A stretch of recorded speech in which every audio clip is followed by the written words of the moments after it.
Hello everyone and welcome back to the Autodesk Inventor professional tutorials.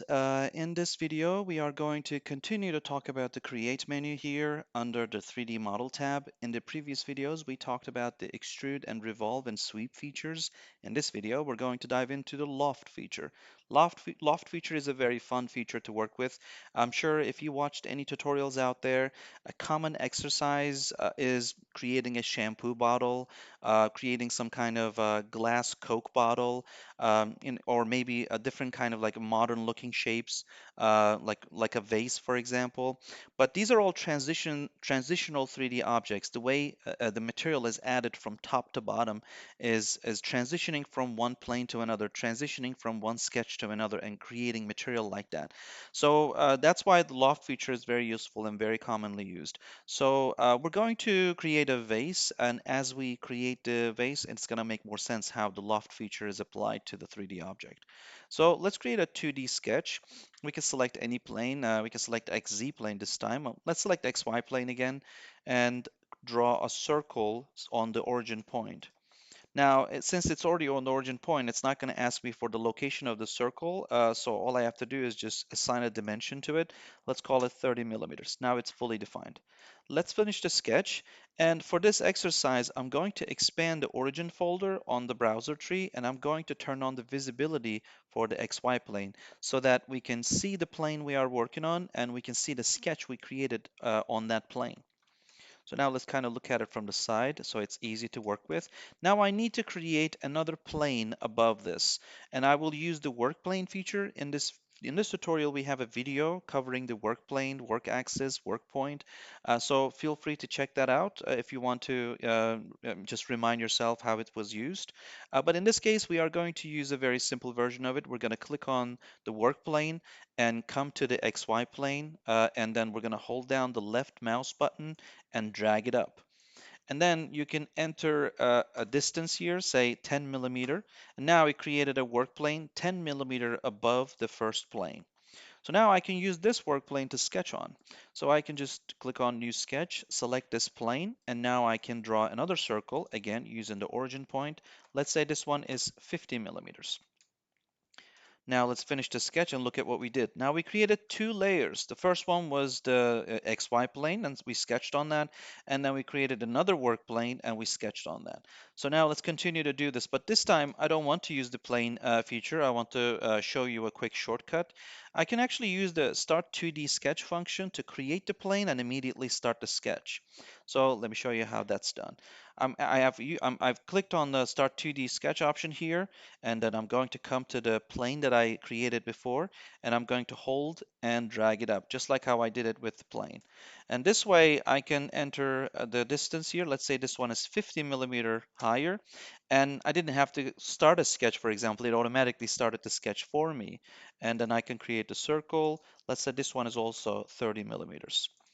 And like right now, we are designing a very simple part, so it may not, look like it's going to make a big difference, using these shortcuts to save a few clicks. But if you are designing a very complex geometry, these shortcuts can really help you save time and help you become more productive. So we created our third sketch. Actually, I want to go back to that sketch and make that also 50 millimeters. So let's make that 50.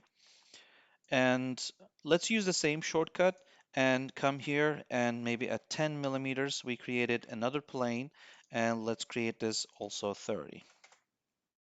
I'm trying to kind of, create these planes and create these sketches with a certain pattern. I start with 30 millimeter. At 10 millimeter height, I created 50. I left a 50 millimeter distance in between, and I created a 50 millimeter diameter sketch. And at 10 millimeter height, I created another 30 millimeter diameter. So let's create the final one and finish the design.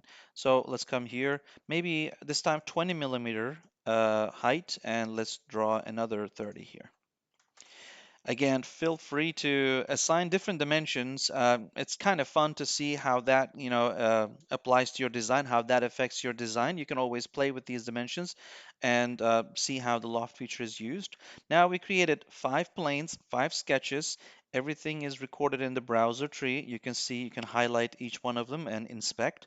And now we can use the loft feature. And we didn't have to create this many, by the way. We could have used the loft feature for only two of them, for example.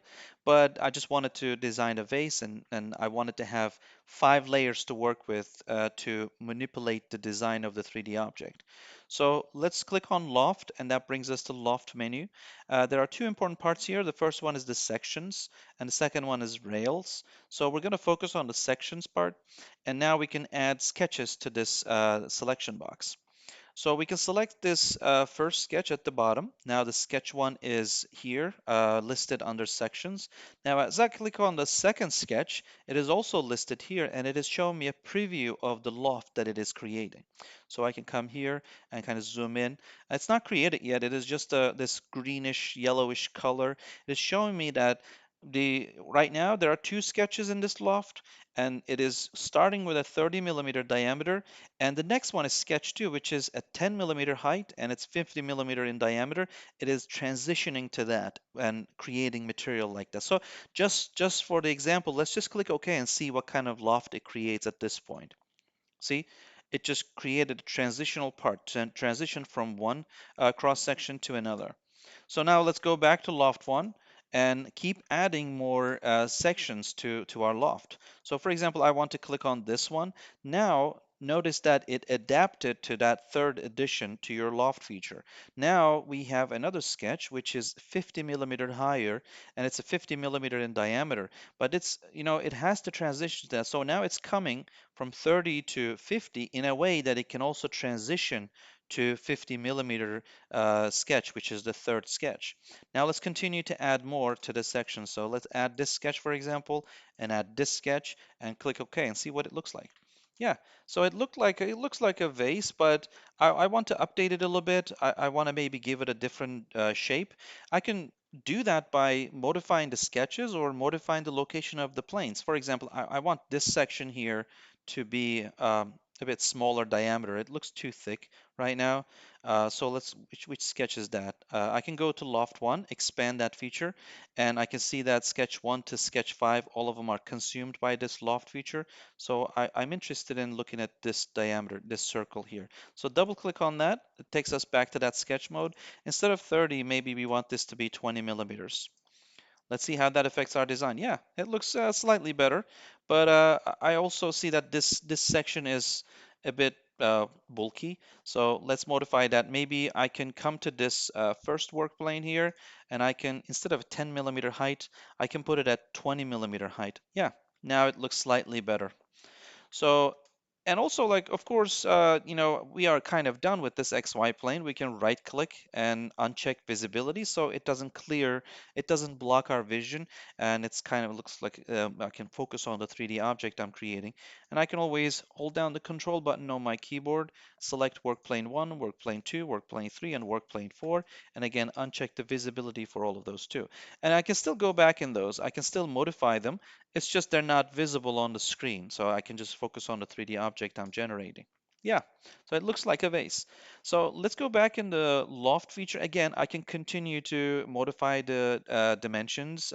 Feel free to assign different dimensions on the sketches. Feel free to change the location of the work planes and see how that is affecting your design, how that is affecting your 3D object. So, and then of course that's not the end of it. We can go back to the loft feature and we can look at the conditions tab. So conditions tab is basically affecting how the transition occurs. So for example, right now I cannot change the angle or weight because right now the free condition, which is the default condition, is selected, which means that Inventor is finding the best possible transition to transition from one sketch to another. But I can select the directional condition, and that means that it is going to allow me to change the angle and weight. But how does that affect the design? So right now, even now, by just changing to directional condition, it just put a 1 for weight, and that even slightly adjusted my design. So let's go back to 0. So it is exactly how it was before. Right now at 0, which means that these sketches have zero impact on this sketch 1 has zero impact on the design. Right now it is just transitioning it just as best as it can. But if I can just change this weight to from 0 to 1, now sketch 1 has a bigger impact on the design. Now sketch 1 is affecting the design. So if I go back to 0, now it just goes back to that design.